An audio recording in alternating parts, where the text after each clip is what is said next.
Welcome back to her Fireside Stories. I threw the holiday turkey into the fireplace and booked myself a one-way flight to Bali. That's how my family learned I wasn't their maid nor their afterthought. I was their mother, their wife, and now their reckoning. I didn't used to be this bold. For 23 years, I played my part. The silent homemaker, the steady shoulder, the woman who remembered birthdays and forgot herself. I thought love meant sacrifice, and that invisibility was just another form of devotion. But the moment my own daughter handed a vacation ticket to the family dog, and not me, I realized they hadn't forgotten me. They never truly saw me to begin with. So I left, not in anger, but in clarity, with a suitcase, an inheritance my mother once hid just in case, and a fire in my chest hotter than any hearth I'd ever tended. This isn't just a story of betrayal. It's about inheritance, not the kind you bank, but the kind you reclaim. Dignity, voice, and the right to start again. If you've ever been overlooked as just a mother or only a wife, then this story is yours too. Keep listening.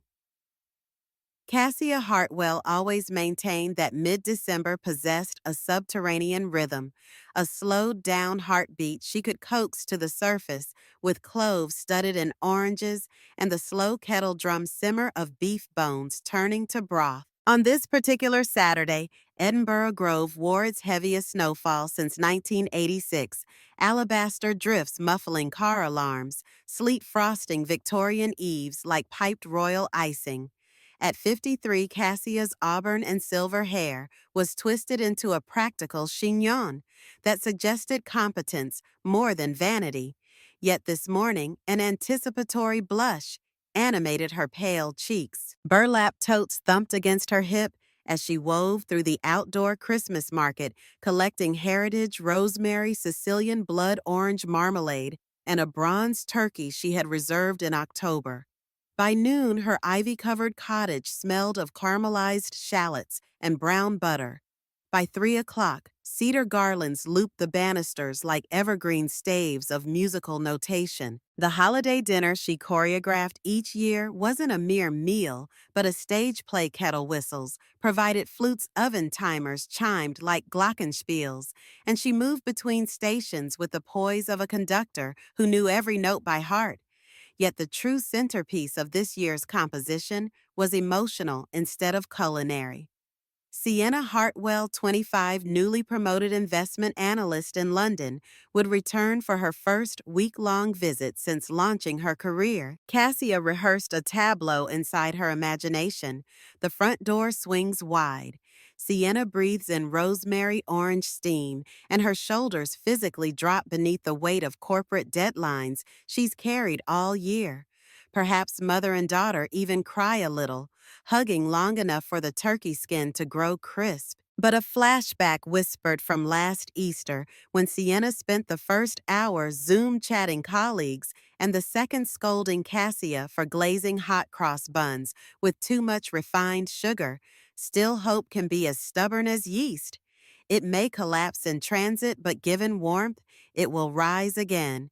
So Cassia smoothed linen napkins, polished heirloom silver, and practiced a toast about gratitude, vowing that this year her invisible labor would finally be seen. Twilight spilt chilled lilac across the lane when LED headlights cut through swirling snowflakes. Sienna burst through the cottage door first, copper to champagne balayage swinging above a silk trench still creased from the Heathrow Express. "Dad, careful, Versace needs breathing room," she barked over one shoulder while thumbing Slack messages. Charles Hartwell followed Bluetooth headset, blinking like a bioluminescent barnacle still mid-pitch about quarterly margins. Behind them drifted Sterling and Odette Charles's parents, wrapped in matching alpaca shawls, and the soft glow of airport mimosas Cassia advanced arms cupped for her daughter's embrace. But Sienna rotated at the last instant, delivering a perfunctory air kiss that never touched skin. "Mother Decor looks divine," she said without raising her gaze. From notifications, Cassia's hands fell. warmth she'd saved now cooled against wool sleeves. Sterling surveyed the dining room exactly as he once assessed a luxury hotel lobby. Cassia, you've engineered another masterpiece, he announced, voice hovering between compliment and audit. Odette photographed the mantel for her lifestyle blog at Grand Millennial. Glam already captioning the arrangement of beeswax tapers. Charles mouthed thanks while disappearing upstairs to rejoin his call. Then Sienna clapped CEO summoning staff. Everyone gather gifts. From a designer carrier, she produced slim silver envelopes, each sealed with maroon wax, and her initials entwined like a boutique logo. One by one, she bestowed prepaid spa passes, gourmet hampers, and most adorably, a velvet stocking for Muggsy. The family terrier Cassia stood near the sideboard, anticipation fluttering. Surely one envelope remained for her. Yet when the final packet emerged, it too belonged to Muggsy, complete with foie gras. Biscuits, laughter ricocheted off wainscot panels. Cassia's smile held, though a fissure skittered beneath Sienna. Finally glanced up, Mum. You didn't add carbs, right? I'm hard keto. The honey potato gratin cooling on the counter transformed at that sentence from a labor of love into contraband. Outside, icy wind rattled sash windows like a warning drum, and Cassia wondered whether any storm could rival the one now circling her rib cage. Dinner never began. Instead, Sienna vaulted straight into Act Two. Announcement I booked us. Well, most of us New Year's in Santorini. 8 days, cliffside villas, private yacht. Gasps erupted like shaken champagne. She brandished a fan of pearl cardstock boarding passes. Charles pulled off his headset long enough to label her brilliant. Sterling dabbed tears. Odette squealed into Instagram story mode. Cassia accepted the folder, counting carefully. Passes for Charles Sterling. Odette even one for Muggsy. Underseat crate pre-approved. None bore her own name. She checked again, pulse banging. Sweetheart, mine seems missing, she said, voice papery. Sienna frowned as though Cassia had asked why water was wet. Mum, we can't lug Muggsy through Athens customs. Someone needs to dog sit and you live for peaceful nights. Sterling added, cobblestones are murder on knees. My dear, Odette chimed. Consider it me time. Something inside. Cassia glowed incandescent. She pictured the vacant, weak, silent rooms. Refrigerator hummed lullabies. Her only companion, a dog more pampered than she, 23 years of voluntary invisibility, compressed into a singular realization. Her boarding pass had been exchanged for cargo space. The turkey's fragrance drifted from its resting pan, ignored like a candle in daylight. Sienna breezed on. So, you're good. Cassia looked at the girl she'd once taught to whistle, using a blade of grass, and answered only with a measured nod. But behind her molars she tasted metal. Behind her eyes, a storm front massed. Explosions are often loud. Sometimes they breathe in whispers and exhale forever. Cassia's raining inferno erupted not in decibels, but in choreography. She marched to the kitchen, sheathed hands and quilted mitts, and slid the 11-pound bird bronze skin gleaming with citrus glaze from its pan. Conversations tapered to puzzled murmur. She returned to the parlor, cradling the turkey as one might carry either a newborn or a time bomb. Without pausing, Cassia pivoted toward the marble fireplace and hurled the fowl into the gaping hearth. Flesh slapped smoldering logs. Molten fat detonated a bouquet of sparks. Rosemary shards ignited, perfuming the flue with sacrificial incense. Muggsy barked at airborne herbs. Odette shrieked. Sterling stumbled. Charles froze mid-sentence. Sienna's phone somersaulted onto Persian carpet. Over this stunned tableau, Cassia spoke 4 syllables soft as snowfall. Bon voyage, everyone. Then she unfastened her embroidered apron, let it puddle on the rug like a flag of surrender or victory turned inside out, and departed down the hallway. No door slammed. A subdued latch click sounded more permanent than gunfire. Ash hissed, shock throbbed, and an evening crafted to honor family values bled abruptly into Dadaist theater, whether Turkey or Phoenix. Something feathered burned behind the grate, filling the room with smells no candle could mask, and in that petrified silence, the Hartwell clan realized that invisible hands can also withdraw themselves, leaving emptiness that roars louder than applause. Inside her bedroom, adrenaline rendered Cassia's limbs shaky yet precise. She hauled a carry-on from beneath the bed, proceeding like a medic triaging casualties of sentiment. Two linen sundresses, floral and midnight blue, the leather recipe journal her late father had inscribed. Feed the world your dreams. A passport dormant since Sienna's primary school excursion to France. Vibrations on her phone lined up like enemy artillery. Charles's barked ultimatums, Sienna's ping-pong of fury and pleading, Odette's fretful voice notes about family optics. Airplane mode silenced the siege.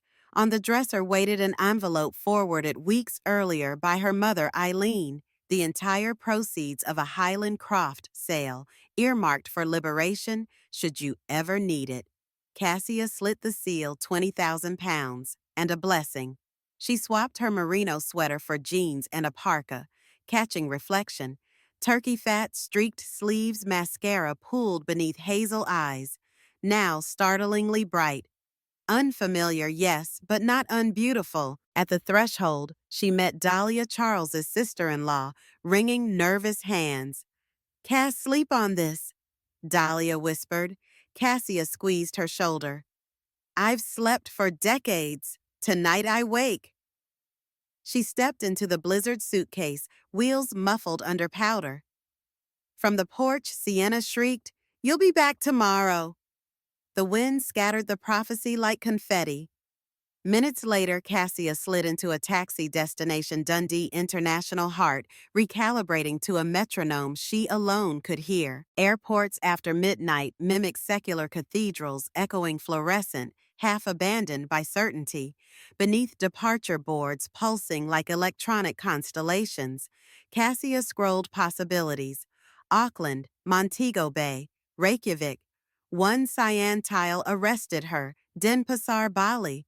She envisioned volcanic ridges and rice terraces carved like piano keys, humidity that coaxed muscles into unclenching, a tremor of audacity rippled. She tapped book now for the dawn flight via Doha, and indulging a decade-starved ID-selected business class, plus an overwater villa at Ocean Serenity Resort. Eileen's check covered the extravagance with sterling to spare. Retreating to a capsule hotel overlooking parked aircraft, she opened email and drafted, "Subject Divorce Counsel, time-sensitive recipient." Lana Rivers, her university roommate turned family law solicitor. Lana replied within 10 minutes. "Proud of you, call anytime." Cassia phoned immediately, voice steadier than expected. By the conversation's end, she possessed a digital folder titled Hartwell Dissolution Package. Dawn's first pastel spilled across tarmac, while Cassia boarded clutching 15 kilos of fabric and a suddenly weightless future. As the 787 roared down runway, she exhaled a breath she'd apparently held for 23 years. Above low clouds, the sun exploded gold, and every mile henceforth belonged solely to her. 32 hours later, the aircraft banked over Bali's southern edge, unveiling a lattice of jade patties surf, curling like calligraphy, and temple roofs glinting copper in sunrise. Humid air, perfumed with frangipani and sea spray, greeted Cassia as a scented shawl. A driver stood at arrivals holding a clipboard labeled Ms. Hartwell, Ocean Serenity. Along coastal roads, scooters buzzed, carrying entire families. Incense drifted from roadside shrines.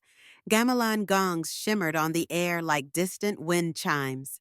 Her teak wood villa perched on stilts above turquoise shallows. Glass floor panels revealing parrotfish weaving beneath the planks. She kicked off shoes and laughed, a sound rusty, yet resonant.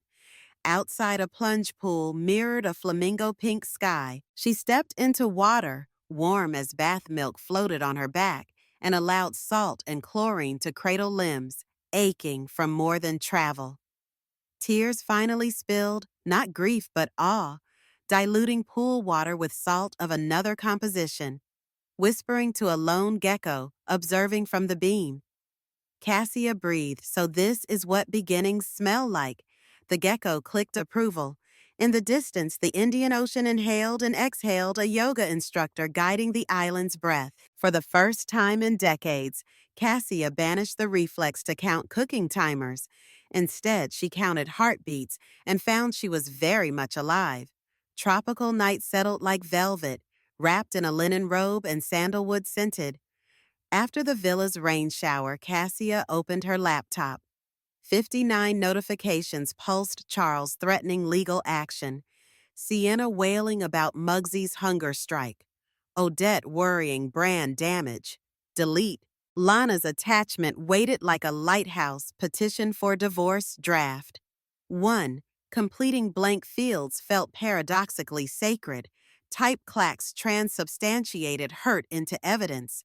Undergrounds, she wrote systemic emotional negligence, unreciprocated domestic labor. Identity erasure culminating December 24th, she cited birthdays overshadowed by stock alarms. Anniversaries spent editing Charles's slide decks, the Santorini itinerary that eclipsed her existence. Each keystroke stitched together a quilt of unspoken grievances now rendered into legal syllabus. Beneath the villa waves lapped stilts, as though applauding every full stop. At 23:44 Island time, she clicked. Send, blue ticks confirmed dispatch. She poured 2 fingers of local Iraq sweet rice.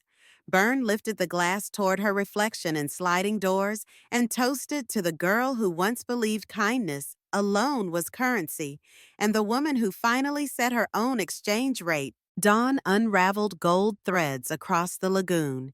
Cassia padded onto a bamboo deck for sunrise yoga. Inhalations filled with clove-spiced air, exhalations released memories of oxytocin-starved decades. During Savasana, she saw teenage Cassia kneading croissant dough in imaginary patisserie kitchens. Tears pooled at her temples, yet felt strangely cleansing. Market adventures followed Ubud stalls bursting with indigo, batik vanilla bean bundles, sandalwood spoons. Vendors greeted her not as mother nor wife, but as traveler, a small semantic miracle that expanded her rib cage. Back at the villa, an email chimed. Lana attaching digitally signed filings stamped, received Edinburgh Sheriff Court. A neon sentence glowed. Your maternal inheritance is separate property. Spouse has no claim. Cassia laughed a sparkler bright sound that startled a resting heron. That evening, she FaceTimed Eileen, showing lagoon vistas and market spoons. Her mother's lined face softened into pride. Keep following the horizon, love, she said. After they hung up, Cassia opened a blank document labeled Hartwell Patisserie Business Plan and typed the Mission Craft small batch pastries, reminding patrons they are worthy of sweetness. Outside palms swayed green metronomes measuring the tempo of her reborn ambition. Beneath their rustle, the night ocean whispered that some tides carry away what no longer serves and return with gifts shaped like second chances. Cassia quickly learned that freedom tastes different when it is shared even momentarily with people who have no stake in your history. 3 mornings after the divorce papers were filed, she wandered into Ocean Serenity's staff canteen, following the smell of pandan steam cakes. Mira, the housekeeping supervisor with laugh-etched eyes, beckoned her to an aluminum prep table. Teach me scone technique, she asked shyly. Cassia laughed. The request felt like someone offering her oxygen after years of holding breath. They spent 2 hours leafing through Mira's dog-eared notebook, converting grams to cups, translating fold gently into Bahasa gestures. Words spread through the resort as if through mycelium. By dusk, the pastry lesson had ballooned into an impromptu workshop, attended by 3 line cooks, 2 bartenders, and a security guard who confessed he'd always wanted to bake for his fiancée. Cassia found herself sprinkling Demerara sugar on dough rounds while explaining lamination science in slow English. Mira translating each phrase, laughter ricocheted off stainless steel walls. Butter melted on fingertips. The guard filmed a time lapse for his girlfriend. When the first tray emerged, golden fragrant, Mira tore one open, inhaled cardamom steam, and declared, "Now I understand cloud texture." Cassia's heart swelled at this goofy compliment more than it ever had. When Sterling muttered competent over roast, the group insisted she join the 5 o'clock staff meal bowls of bakso meatball soup and jasmine rice eaten cross-legged on the loading dock steps, while afternoon rain drummed corrugated roof sheets. Like djembe, Cassia tasted lemongrass broth and realized she could map new geographies of belonging in places her family would never think to look. Later, Mira tucked a small woven bracelet around Cassia's wrist. Turquoise beads threaded with a silver fish charm, symbolizing safe voyages. Cassia brushed tears before anyone noticed, promising to leave the recipe written in both languages on the bulletin board. She returned to her villa that night smelling of ginger, feeling oddly 15 again. Certain that skill freely shared multiplies like yeast, invisible at first but inevitable once the dough begins to rise. 7 time zones away, the Hartwell residents discovered that domestic gravity had reversed objects. Once stable drifted off course in Cassia's absence. The boiler pilot light failed because no one remembered the annual servicing. Charles spent 48 panicked hours refreshing YouTube tutorials before calling a contractor who arrived, shook his head, and invoiced triple the usual fee for holiday weekend labor. Sterling misplaced the key to the drinks cabinet, then accused Odette of hiding it to curb his gin consumption. Muggsy barked at their escalating quarrel until Sienna, in nostalgia-drenched desperation, proposed they all meditate together. The attempt lasted 90 seconds, interrupted by Charles's phone vibrating with an urgent banner from his firm, a potential insider trading inquiry. Without Cassia there to triage fridge supplies, pick up dry cleaning, or remind Sterling of his blood pressure pills, tiny crises metastasized. The neighbors started whispering first about the turkey incident. News travels when you live stream panic on Instagram, then about late-night shouting matches echoing across snow-blanketed gardens. Tamsin McCleary, the chatty next-door widow, emailed Cassia a bullet point update out of equal parts concern and guilty delight. "Your bin hasn't been taken out in 2 weeks." Sienna ran her Maserati into a snowdrift. Someone called the council because Muggsy howled until dawn. The message closed with a winking emoji. "And if freedom had a scent, I wager it smells like your Balinese lagoon." Cassia read the email while sipping coconut water on her deck. Sunlight tangled in her damp hair and felt a complicated mixture of sorrow, vindication, and relief. She forwarded the note to Lana as supplemental proof of household instability and filed it under a mental drawer labeled "Not My Circus, Not My Clown Show." Yet empathy lingered. She understood collapse is painful even if overdue. The difference now was that she no longer volunteered as emergency scaffolding for those who'd let her rot in place. Lana's next video call began with good news. The judge had scheduled an expedited hearing 4 weeks out because Charles's counsel filed an aggressive countersuit claiming willful abandonment. Lana rolled her eyes so hard Cassia feared optic injury.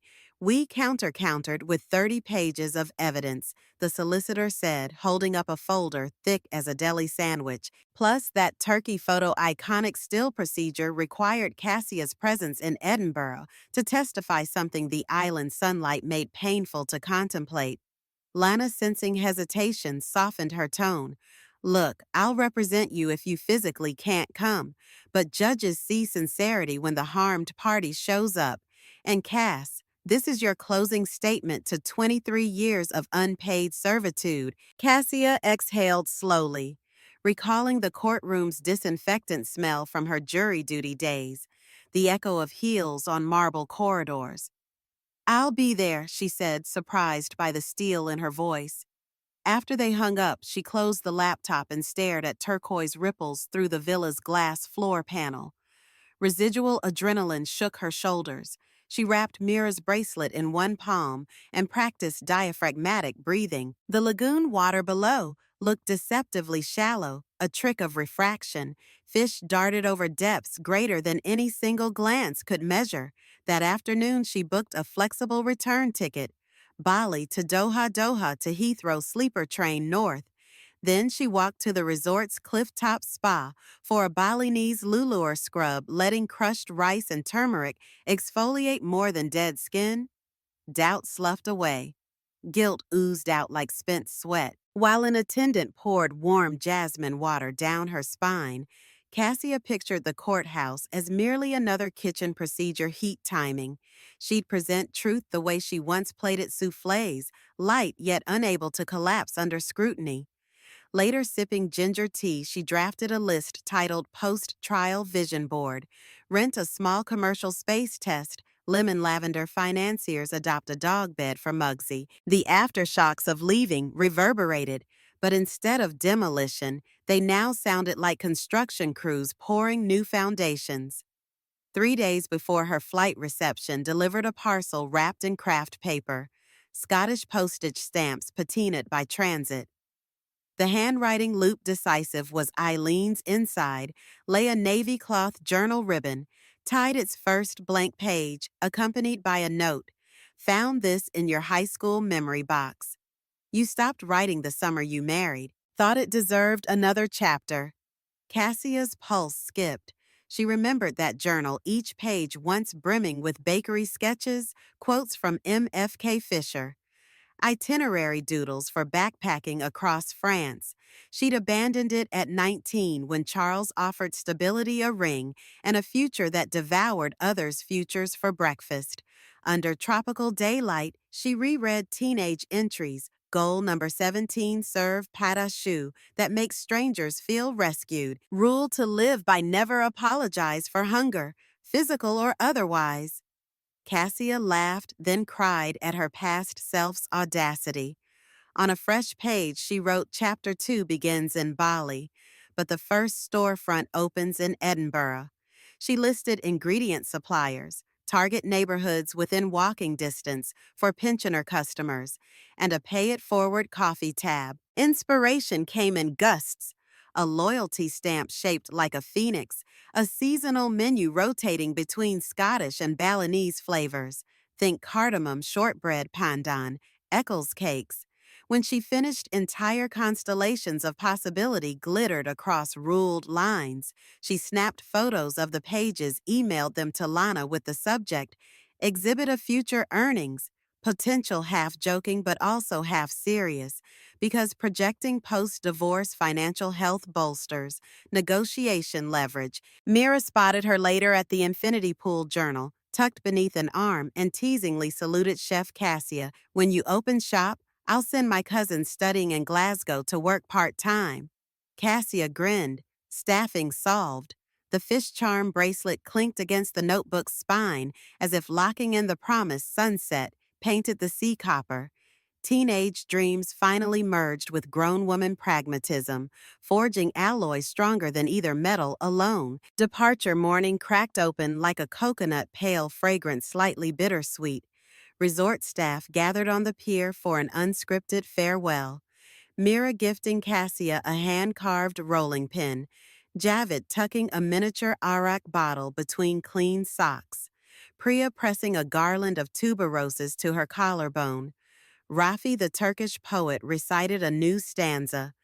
When you hurled a bird into fire, you learned the physics of lift. Cassia swallowed a lump the size of a passion fruit. Boarding the speedboat, she turned back to the stilt-legged villas silhouetted by dawn and thought, may I always remember the woman I met here. The ride sliced foam, distant volcanoes blushed mauve, flying fish escorted like silver arrows. At the airport, she resisted souvenir kiosks. Material clutter seemed sacrilegious, yet purchased 5 vacuum-sealed packets of Balinese vanilla for her future pastry kitchen. During the Doha layover, She slept in a lounge pod, head pillowed on the recipe journal, and dreamt of kneading neon green pandan brioche under skylights dusted with flour snow. On the overnight leg to Heathrow, she drafted staff training guidelines, scribbling by seat light while seatmates snored. Kindness is non-negotiable. Compliments weigh more than sugar. Every customer leaves with at least one laughed out loud moment. Touchdown in London greeted her with sleet that felt like a reprimand, but she wore tropical resilience under her parka now. The Caledonian sleeper train rocked her north wheels, thrumming lullabies beneath tartan blankets. She arrived in Edinburgh Waverley before sunrise, breath visible in gray air, the journal still warm from being clutched like a talisman. One taxi later, she collapsed into Eileen's floral sofa embrace, inhaling lavender talc and wood smoke. They cried, laughed, brewed tea, and plotted witness statements. Outside, first light filtered through lace curtains. It looked wintry, but Cassia recognized morning for what it was, a daily Bali delivered on a different wavelength. 2 days before the hearing, Cassia and Eileen performed a low-key reconnaissance mission, a slow drive past the Hartwell home at dusk. The once immaculate hedges drooped under unmelted snow. Porch lights flickered from untended fixtures. A stack of red final notice envelopes jutted from the letterbox. Cassia parked a street away, engine idling. Through the bay window, she glimpsed chaos pizza boxes pyramided on the piano lid, suitcases half unzipped, Sienna pacing with a mug of black coffee, mascara smudged. Charles in sweatpants argued with someone on speakerphone while frantically downloading forms off HMRC's website. Sterling and Odette sat stiffly on opposite ends of the Chesterfield, like feuding monarchs. Muggsy, once trim, had ballooned on table scraps, his whimper audible over muffled quarrels. Eileen squeezed her daughter's hand. "That house was your chrysalis," she whispered. "But butterflies don't owe the husk anything after they fly." Cassia swallowed a complicated sadness. She'd expected a jolt of schadenfreude, but felt only detached compassion, like watching actors misread a script whose ending she had already rewritten. She accelerated softly, turning away before headlights revealed her. Back at Eileen's flat, she baked a test batch of vanilla pandan scones, their aroma permeating the stairwell. Neighbors gathered first out of curiosity, then communion sampling pastries and volunteering opinions on crumb texture. Cassia scribbled notes between laughs, marveling at the speed with which community crystallizes around sugar and warmth. She realized that bearing witness to her family's unraveling was less important than knitting new tapestries from threads they'd left unspooled. 16. The day in court. The Sheriff Court building smelled of polished oak and photocopier ozone. Lana met Cassia on the marble steps, handing over a binder tabbed like a chromatic scale. "Remember, speak from the diaphragm and keep answers factual," she advised. Cassia nodded, smoothing the lapel of her navy suit tailored in Bali, its lining printed with tiny phoenixes. Inside, Charles sat flanked by an expensive-looking solicitor and his parents. Sienna was conspicuously absent, presumably minding collapse elsewhere. The hearing commenced. Lana's opening illustrated years of unpaid labor, emotional negligence, and the Santorini boarding pass as culminating symbol of erasure. She submitted photos of the turkey and fireplace time-stamped courtesy, Dahlia's reflex partnership with her smartphone, and annotated calendars showing Cassia's continuous domestic duty hours. Charles's lawyer attempted a coup by introducing bank records indicating Cassia shared credit cards. Lana countered by highlighting Eileen's protected inheritance and Charles's six-figure share option perks. The judge, a silver-haired woman with the posture of a fencer, interjected only twice each time, skewering Charles's counsel with one question. "Are you suggesting monetary value nullifies emotional dignity? And if your client feared abandonment, why did he facilitate invisibility?" By lunchtime, the defense lifeboat leaked beyond repair. In closing, Lana read an excerpt from Cassia's teenage journal entry about valor and pastries. The judge permitted it as character evidence. Verdict: the marriage dissolved. Inheritance: ring-fenced spousal support owed to Cassia, pending valuation of Charles's option grants. Gavel struck wood. Charles slumped. Sterling muttered something about activist judiciary. Odette dabbed raccoon eyes. Cassia's knees trembled, but not from fear. Post-storm adrenaline manifested as a tremor of relief. Outside the courthouse, snow fluttered like confetti. Lana hugged her. Now bake the life you deserve. Cassia inhaled ice-cold air, exhaled steam, and felt lungs expand farther than legal limits could measure. Cassia expected Sienna to materialize in a storm of contrition. Instead, a text arrived that evening. "Mom, I'm sorry Muggsy misses you. Could we meet somewhere neutral?" At Lana's suggestion, they chose the Botanical Garden Cafe. Public, tranquil, no crockery to throw. Sienna arrived late, eyes red-rimmed, sans makeup. She placed Muggsy on the bench. The dog yelped joyously, snuffling Cassia's coat sleeve. "He's gained weight," Cassia noted gently.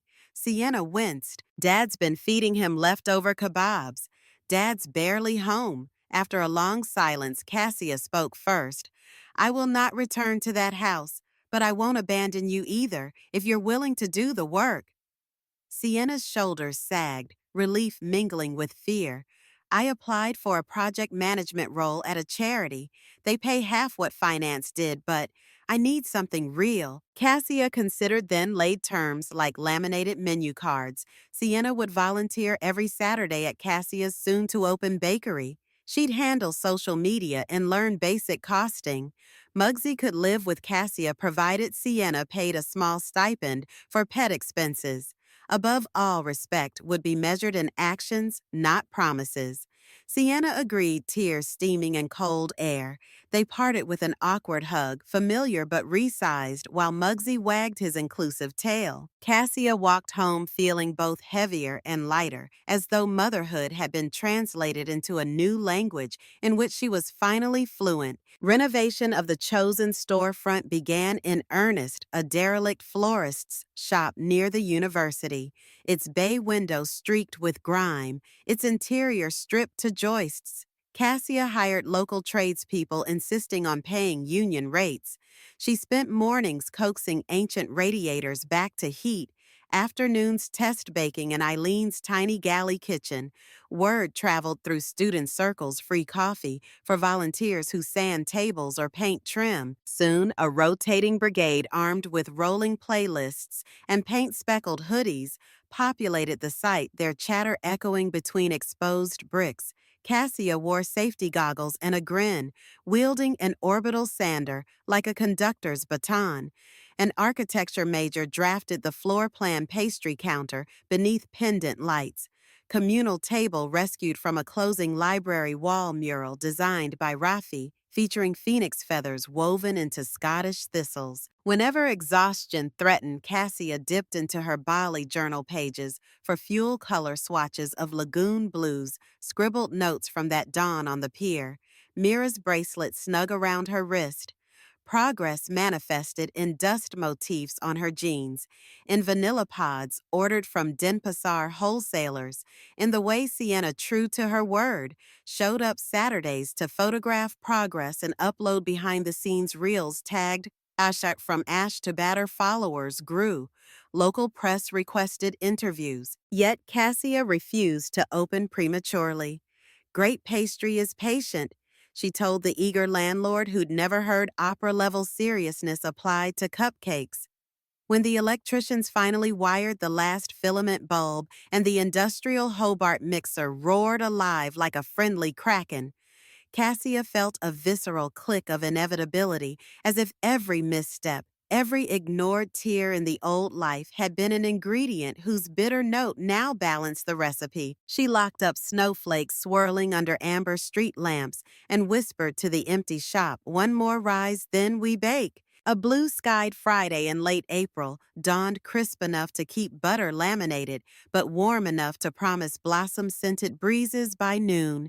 Cassia arrived at the shop just after 4:30 a.m., breath fogging before the door she herself had sanded and painted robin egg. Inside, new oak floors creaked companionably. Pendant bulbs glowed low. The Hobart mixer exhaled its subsonic purr as a preheating oven diffused alderwood warmth. She tied an apron embroidered with phoenix feathers, breathing the mingled perfume of yeast vanilla and wet paint still curing behind the counter. An index card checklist guided her mise en place. Prove croissant shells, temper ganache pipe pandan matcha. Cream into shoe. Sienna arrived at 5 a.m., sharp, unglamorous, in flour-speckled leggings, but armed with her phone ready to document the dawn shift reel for hash from ash to batter. At 6, the student volunteers filed in playlist cueing lo-fi jazz.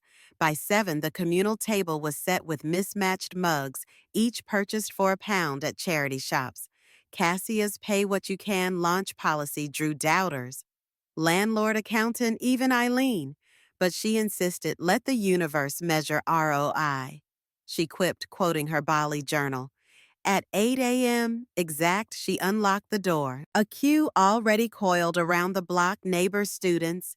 Mira's cousin Caddick study abroad, midterms pending Tamsin. McCleary live streaming commentary. First sale. An elderly gentleman who ordered black coffee saw the suggested donation sign and dropped a 50 into the jar. Cassia trembled, giving him change. He declined, winking. Call it investment in morale. The volume swelled, ovens cycled relentlessly, croissants vanished 40 per batch. Sienna juggled Square Reader and Instagram Live, cheeks streaked with sugar dust, but eyes sparkling authentic excitement. At noon, Cassia rang a brass bell in eBay Find to announce free mini financiers for anyone who could name one act of kindness they'd performed that week. The shop erupted with stories carrying groceries, proofreading a thesis, phoning estranged parents. Cassia's heart thrummed. Here was the symphony she'd always tried to conduct at holiday tables, yet never heard. By sunset, the till overflowed, yet the ledger of intangible earnings, laughter spikes, hug counts. Strangers turned barista for a moment felt richer. She collapsed into a chair, scone crumbs on her collar, and whispered, "We're open." Opening week taught lessons no culinary school's syllabus covered. Day 2, the espresso boiler seized. Cassia discovered lime scale is democracy proof. Every dream must still descend to maintenance. While Sienna dashed for descaler, Cassia improvised slow bar coffee using AeroPress kits donated by a gadget-mad student. Customers loved the theatrical plunges. Espresso downtime morphed into tutorial moments. Day 3. A flour delivery arrived rain-soaked, forcing Cassia to re-engineer dough with lower hydration. The accident produced accidental ciabatta croissants that sold out before lunch. Day 4. A local reporter from the Scotsman arrived unannounced, tasting a pandan shortbread and asking why it was green. Cassia's answer, "It represents the horizon beyond your habitual palate," made the quote board in Saturday's food column. This bakery wants to feed both nostalgia and bravery. Muggsy now svelte on scheduled walks, and carrot treats became unofficial greeter, wearing a bandana reading, "Pastry Security." Customers posted selfies. The account jumped to 10,000 followers. Even Sterling grudgingly commented, a heart emoji. Staff esprit de corps crystallized. Kadek taught everyone to say, "Salamat Paji" over morning briefing. Fergus, a dyslexic art student hired as dishwasher, painted a mural of phoenix feathers transforming into sourdough ears of wheat on the back wall. Cassia implemented Failure Fridays. Every flop-over-proofed brioche burnt caramel was sliced, sampled, and discussed like a lab debrief. Volunteers offered flavor rescue hacks. Sienna, once terrified of spreadsheets without currency. Symbols built a cost ratio table color-coded by local supplier Miles. Her suggested tweak on almond counts saved 7% weekly. Cassia praised her not with maternal indulgence, but with the professional nod Sienna had once begged from finance bosses. Nights ended with staff family meal leftover quiche, experimental soups, shared stories. One Tuesday, Fergus confessed he had never flown in a plane. Mira's cousin replied, "Never seen snow," and everyone laughed at the universe's balance. Cassia closed each shift by placing the day's unbought pastries into a glass cabinet outside the dignity box. Watching timid hands collect loaves after curfew, she reflected that hunger for respect proves deeper than appetite for sugar. June arrived with an unprecedented Scottish heat wave, turning the kitchen into a convection sauna. Butter sheets sweated lamination threatened collapse, and tempers rose like overproofed brioche. Cassia invested in industrial fans, froze sheet pans, and scheduled production from midnight to 6 a.m. She also instituted hydration check-ins every hour. Someone shouted hydrate and the team chugged mint cucumber water like marathoners. Amidst the scorch, a challenge surfaced: vanilla stock from Bali stalled in customs due to new Brexit paperwork. Without her signature flavor, Cassia faced menu disruption. She pivoted by featuring Scottish heather honey, designing thistle-kissed cream puffs filled with honey lavender chantilly garnished in gold leaf. Customers raved, yet Cassia missed the balmy fragrance of Bali pods. She emailed Mira, who connected her with a fair trade cooperative. Within 10 days, a courier arrived bearing vacuum-sealed vanilla and a handwritten note. Sweet bridges shorten oceans. Sienna proposed a marketing angle: highlight the direct trade story, donate a portion to Balinese schooling. The initiative birthed Bali Berry Friday, Raspberry Vanilla Cruffins funding scholarships. First Friday raised £1,720. Mira emailed selfies of beaming students in new uniforms. The success buoyed morale but also amplified fatigue. Cassia overheard Sienna snapping at Kadek about tagging workflow and intervened, guiding them through the mise en place of dialogue: acknowledge intent, express need, propose remedy. It worked. By evening, Sienna and Kadek danced while dishwashing, turning sheet pans into symbols. On the worst heat wave night, the walk-in fridge failed. Cassia's heartbeat spiked. But Charles, yes. Charles appeared at the back door, clutching a borrowed industrial cool box and a socket tester. "Heard through Sterling you might need backup," he murmured. Cassia hesitated, then allowed him to help haul trays into the emergency cooler. They worked silently, shoulders brushing sweat equitable.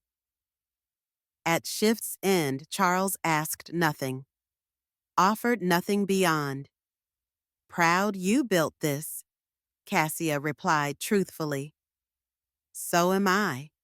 He left into dawn's lavender. She watched, feeling a knot uncinch. Not forgiveness, but release. July's mild breezes brought more than tourists. They carried tentative reconciliations. Odette and Sterling requested a bakery tour before we depart on our Rhine cruise. Cassia agreed under conditions they booked through the public website, and Q, like everyone else, they complied, arriving precisely at opening, Sterling wearing a tie depicting pastry diagrams. Cassia led them past the proofers, intentionally detailing the labor hours behind each croissant fold. Odette dabbed mascara tears upon hearing about failure Fridays. Sterling unpocketed a check offering investment. Cassia refused, politely explaining cooperative funding aligned better. Instead, she invited them to sponsor a scone and story morning for retirement home residents. They accepted. The event bloomed into a monthly tradition where elders swapped recipes for life. Meanwhile, Charles began dropping Muggsy off for dog daycare thrice weekly, paying full price. He discovered satisfaction wiping tables anonymously. His once immaculate suit jackets replaced by rolled sleeves. One afternoon, he left behind a sealed envelope paperwork initiating employee ownership conversion for shares he still held in his consultancy, an act Cassia interpreted as apology expressed in fiduciary language. She sent a card: boundary respected, thank you. The dance of rapprochement continued cautiously. Sienna witnessed it all, absorbing a lived curriculum. Respect is not a discount coupon. It cannot be clipped from guilt. She poured that lesson into social posts, encouraging followers to tip people, not jars. The algorithm loved sincerity more than produce placement. Follower count surged to 20,000. A YouTuber filmed a mini-doc. BBC Radio invited Cassia for a segment on post-pandemic community economics. She spoke of butter and boundaries with equal eloquence, concluding, "We price pastry affordably, but kindness we serve unlimited." Listenership spiked, lines grew to manage flow. Cassia promoted Caddick to assistant baker, Sienna to community outreach lead, Fergus to art and ambience manager.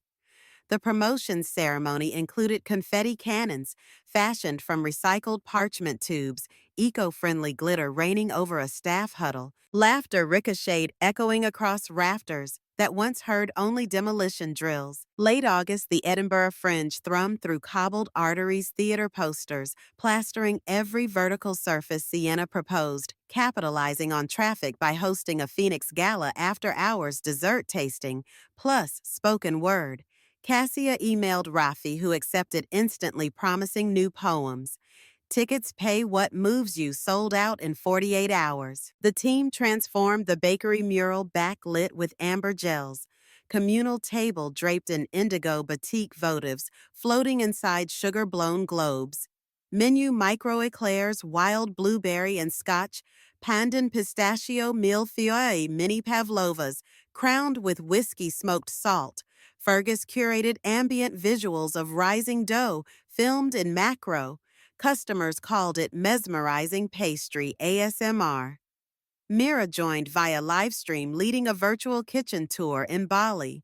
Her staff waved spatulas like flags. At 9 p.m., Sharp Rafi took the stage, actually an upturned flower crate reciting Woman of Fireplace Bird. His cadence wove sizzle crackle silence into linguistic dough. Listeners sugared and wide-eyed applauded until palms reddened. Mid-performance, Rafi's gaze snagged Cassia's. Sunlight seemed to leak through a crack in the ceiling. After finale, he approached, gifting her a leather notebook embossed with a feather of flame. "For new recipes or unsent letters," he said. Cassia's cheeks warmed hotter than deck ovens. They talked until 2 a.m. Poetry, sourdough, levain, hydration, the physics of second chances, Sienna observed from afar, smiling like someone who had waited her whole life to see her mother flirt. Proceeds from the gala for the 980 funded an extra semester for 2 Balinese culinary students and purchased a swing freezer, preventing future heat wave crises. As Cassia locked up, Rafi escorted her to the corner, reciting Hafiz in the lamplight. Even after all this time, the sun never says to the earth, "You owe me." Look what happens with a love like that. It lights the whole sky. She answered by taking his hand, feeling the fit like dough meeting Bannaton. They agreed on breakfast made by someone else to test if conversation survived. Daylight spoiler, it did. September's air sharpened like chilled cider, heralding the anniversary of the Turkey Trebuchet. Ocean Serenity emailed Creators Circle Week keynote slots available. Cassia hesitated. Leaving a young bakery felt risky. Yet staff now ran stations like orchestrated sections. Trust like sourdough thrived when fed. She booked 2 tickets, one for herself, one guest. Sienna declined semester outreach busy, so Rafi accepted, offering travel poems in trade. They flew east time zones, stacking like millefeuille layers. Bali greeted them with monsoon humidity and Mira's squeal.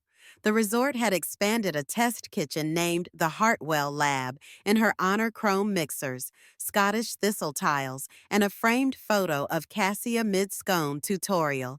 Cassia delivered her keynote, Courage Mise en Place, prepping for personal reinvention. She spoke of turkey fire alchemy, of divorcing not just husbands, but assumptions of translating invisibility into income that circulates rather than accumulates.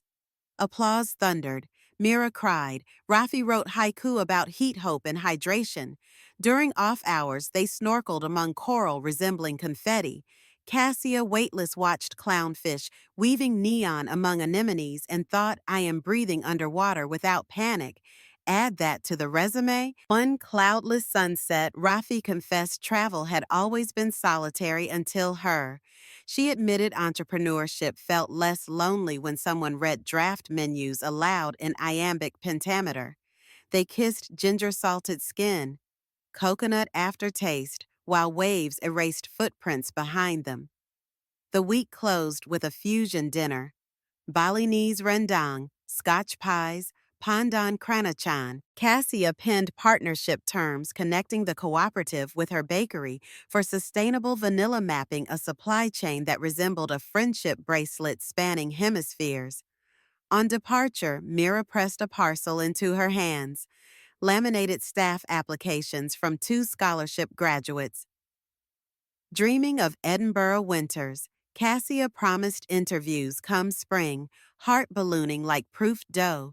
Back in Scotland, autumn cloaked the city in amber. Sales data glittered. Community demand overflowed capacity. Caddick pitched opening a satellite kiosk near the university library, espresso and pastry only.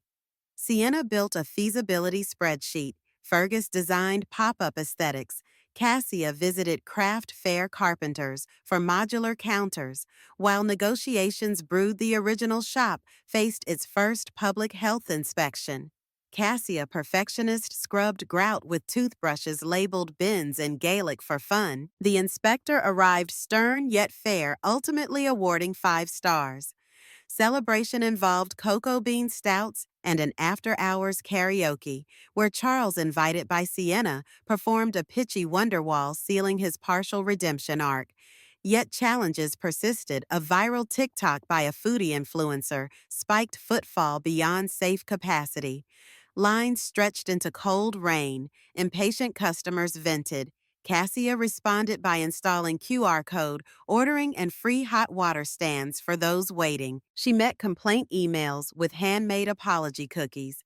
Meanwhile, her budding connection with Rafi navigated distance like sourdough across climates. Weekly video dinners alternating time zones. One evening, he surprised her. A fellowship from the British Council to be poet in residence. In Edinburgh. Commencing January, Cassia screamed, scaring Muggsy off the sofa. With expansion plans underway and love crossing continents, she sensed a new fermentation cycle, one requiring even deeper patience. December returned, anniversary looming. Snowflakes the size of panko crumbs drifted as Cassia prepared fireplace bird memory menu. Spiced orange turkey. Hand pies, rosemary ash bread. Hot chocolate smoked with cedar. She worried the concept might taste of vengeance, but the community embraced the narrative of transformation. On Christmas Eve, exactly 1 year post-eruption, the bakery hosted an overnight bake-along for charity. Tickets included flour dust, snowball fights in the alley, midnight mass lamination marathons, and sunrise breakfast for local shelter residents. Charles donated his chef knife set. Sterling sent a case of small batch gin. Odette volunteered plating desserts wearing sparkly reindeer ears. During the 3 a.m. lull, Sienna and Cassia stepped outside. Snowflakes swirled, windows glowed warm behind them. The smell of cardamom buns drifted upward. Sienna exhaled visible gratitude. Thank you for teaching me that failing upward is allowed. Cassia hugged her daughter close, murmuring, and thank you for rising with me. At dawn, they carried crates of pastries through silent streets to the shelter, where lined faces brightened at first bite. Cassia felt her chest expand beyond rib confines. The past year's pain distilled into a single sweet inhalation of possibility. January's first Monday unveiled the library kiosk, christened Chapter and Crumb. Fergus painted quotes on reclaimed bookshelves. Cadec managed espresso shots with metronomic consistency. Sienna's marketing tagline, fuel for readers, crumb for thought, Opening day saw students queue between stacks, trading book recommendations for biscuit samples. Charles surprised Cassia with custom thermal mugs embossed with phoenixes and library lions. Sales soared. But more gratifying was overhearing shy freshmen bond over banana bread and Chaucer Cassia scheduled weekly literary tea, where poets starting with Raffi paired stanzas with scones. Raffi's residency began mid-January. He moved into a flat above the flagship bakery. Evenings, they tested flavor metaphor symmetry. Doe's sonic cadence suits cinnamon. Answer only if the couplet carries citrus zest. Their debate spilled onto recipe cards covered in scratch-outs and lines of verse culinary calligraphy. February delivered frost and Valentine's marketing mania. Cassia refused cliché red velvet. Instead, she and staff devised variables of affection boxes. 4 pastries representing love as chemistry, salted caramel profiterole cartography, rose maple millefeuille, folklore heather honey tablet, and freedom pandan vanilla eclair. Boxes included Raffi micropoems printed on seed paper. Plant them and wildflowers sprout come spring. The campaign sold out 2 weeks early, raising funds for Women's Aid. Meanwhile, Charles finalized sale of his consultancy shares, providing each former employee with severance stock. He credited Cassia for teaching him that economies built on extraction eventually cannibalize themselves. Cassia accepted the compliment, still mindful of boundaries. One snowy evening, he confessed he'd begun therapy and ballroom dance lessons. Cassia smiled warmly glad, but no regret.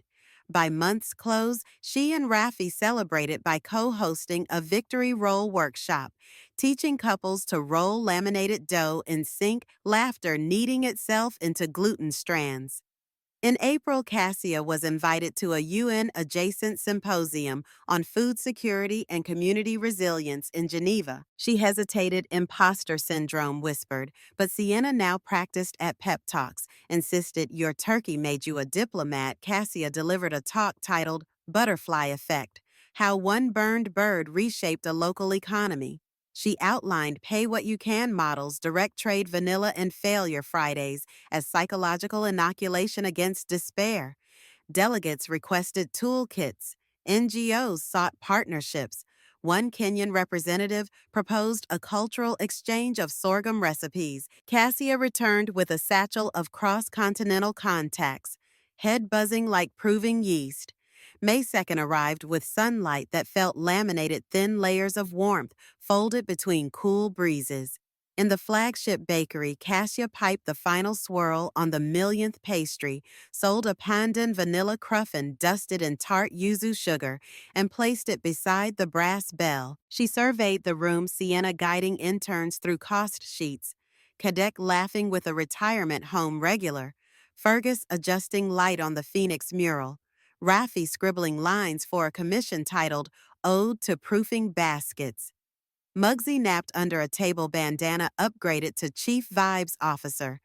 Outside, a queue of strangers extended beyond sight, yet inside everyone felt known. Cassia untied her apron at shift's end, stepping onto the twilight pavement where cherry blossoms drifted like pastry flakes. She took out her navy journal, now bulging with taped receipts, haiku and vanilla-scented transfers. On the final blank page, she wrote, "A year ago, I hurled a turkey into fire and discovered combustion can illuminate paths as well as destroy bridges. Today I bake with that same flame tempered into warmth. May every invisible soul find their ignition point, and may their rise be unstoppable." She closed the journal, kissed Raffi, who waited at the lamppost, and walked toward the horizon, their silhouettes blending into dusk trailed by the breadcrumb glow of lanterns hanging from her bakery's eaves. The street lamp flickered on, illuminating the Phoenix sign overhead. Proof that stories like dough spend time hidden before they bloom golden for everyone to taste. What a journey Cassia took dear listeners from a neglected wife to an empowered entrepreneur, proving that it's never too late to rewrite your own story. Her decision to launch a turkey into the flames wasn't just an act of frustration, it became a powerful symbol of rebirth and liberation. Thank you so much for joining me tonight by the fireside. If Cassia's inspiring transformation touched your heart, please take a moment to subscribe to her fireside stories and hit the bell icon to support and follow many more meaningful narratives. Don't forget, I always love reading your personal opinions, reflections, and feelings about our stories. So please leave a comment below. Let me know where in the world you listened from and whether Cassia's courage ignited something in you too. Until we meet again, may your own fires burn bright, your spirits rise high, and your stories always find a voice here at Her Fireside Stories.